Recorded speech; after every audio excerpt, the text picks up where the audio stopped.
আজকে একটা different topic নিয়ে আলোচনা করব ভাবলাম। আমি এখানে 5টা শব্দ লিখব। Those words are very difficult to pronounce.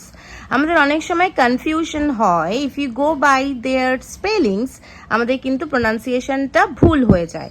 তো আজকে আমরা সেই 5টা ডিফিকাল্ট ওয়ার্ডসের প্রোনাউন্সিয়েশন শিখব।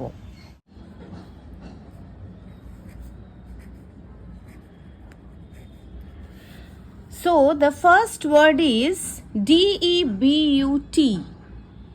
এটার প্রোনাউন্সিয়েশন অনেকে করে ডিবাট বলে, বাট এটার কারেক্ট প্রোনাউন্সিয়েশন হবে ডেবিউ।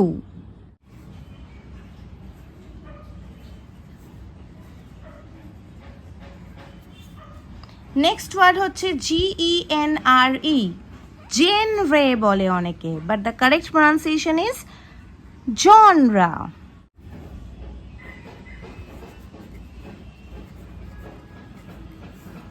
BUFFET, অনেকের কাছে এটা buffet, but the correct pronunciation is buffet. Next word is, দেখতেই পাচ্ছ কি লিখেছি, এটা অনেকে বলে এন্ট্রপ্রেনার, কিন্তু এটা কারেক্ট প্রোনাউন্সিয়েশন হবে অন্ত্রপ্রেনিয়র।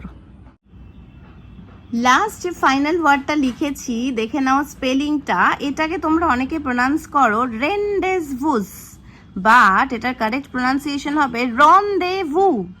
তো এবার তোমরা আমাকে বলো, এই যে লাস্ট যে স্পেলিংটা আমি লিখলাম রনদেভুর মানে কি কেউ জানো? জানলে কমেন্টে লিখে জানাও।